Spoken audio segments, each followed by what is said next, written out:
and I really believe that this figure can definitely overtake this figure as my favorite one of the year so far.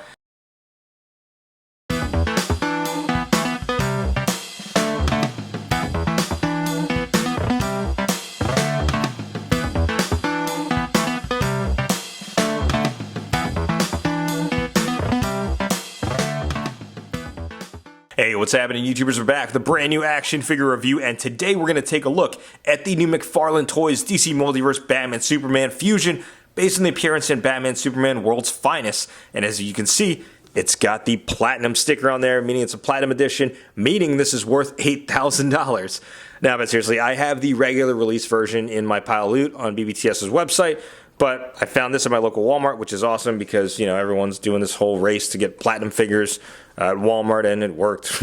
Anyways, like we always do with the reviews, let's start with the box art first. So it's your standard McFarlane Toys DC Multiverse box.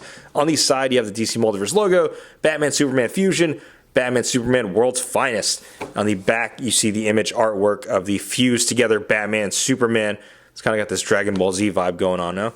But anyways, I'm excited to get this figure just because it has the potential to be figure of the year, even though I said the Page Puncher Soups would be. But anyways, that was then, this is now. Let's get the figure out of the box. Alright, here's Batman Superman Fusion out of the box, and before we take a look at the accessories, I do want to make mention the biggest difference between this figure and the regular release are the translucent legs and like the glittery stuff, as well as the translucent batarangs. But yeah, to get started with the accessories, he comes with a DC base plate you see with all McFarlane Toys figures. And like I mentioned, he has batarangs that are translucent. He has 3 batarangs but 1 gripping hand.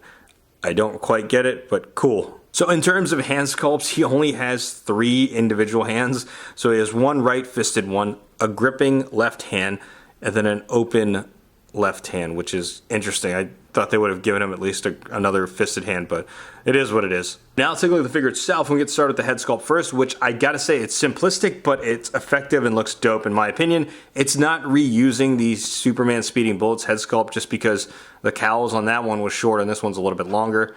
But, I mean, again, there's really not much to do in terms of the head sculpt, especially when you look at the source material. I think they nailed it.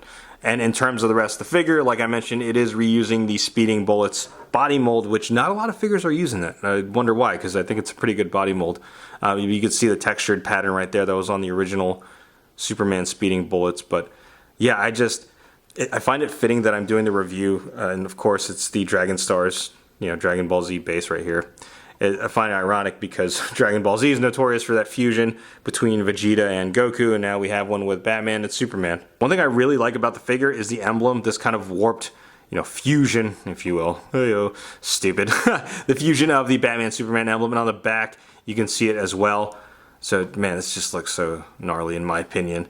And then, of course, you have one of my friends made mention, they're asking, you know, how does this belt stay up? And I was just like, magic. Because now that I'm looking at it, it's like, yeah, how does the belt kind of stay up if it's not attached? But I guess it is magic, I don't know. But like I mentioned earlier in the review also, the biggest difference between this and the regular release is the translucent legs right here. So you can see a little bit translucent clear right there and a little glitter. So overall, it's pretty effective paint work. And a big reason why I'm a fan of this body mold is because it does get a little bit forward crunch, more so than some other DC Multiverse figures we've seen where it just stops like at the top. But he gets solid range in my opinion, and the articulation is pretty smooth, so it's not as, you know, tight jointed as some of the other DC Multiverse figures we've gotten. Now I was going to jump right into size comparisons, and first size comparison, here's Batman Superman Fusion standing next to some Batman and Superman figures.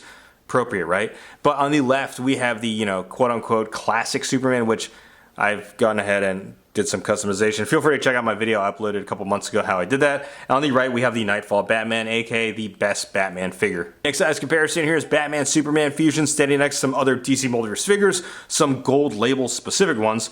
On the left we have the gold label exclusive Fire, and I'm showcasing this just to show the translucent green compared to the Batman Superman Fusion figure. And on the right we have the gold label collection Black Lightning, which is also using the same body mold as the Superman Speeding Bullets. And next size comparison, here he is next to some Batman figures that I've recently reviewed. Go and check it out, shameless plug.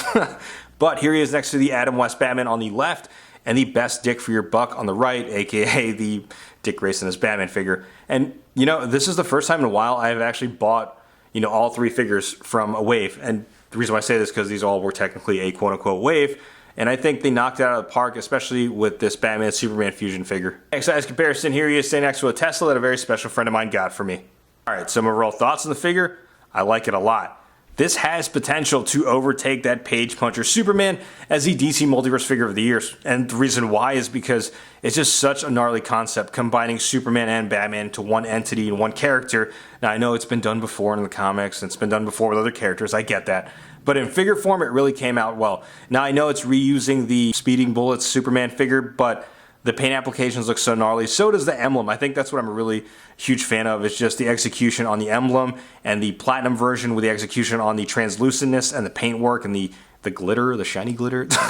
But it's just such a cool looking figure. And to me, like I said, this definitely will be potential for a figure of the year. Stay tuned at the end of the year for that crap. But I highly recommend picking it up if you see the platinum version in the wild. But let me know what you think in the comments below. YouTubers, sound off below. And like always, if you like what you see, be sure to hit that like button. If you're not already subscribed to the channel, what are you doing? Help me get the 3,000 subs. Go ahead and subscribe. Thanks for watching.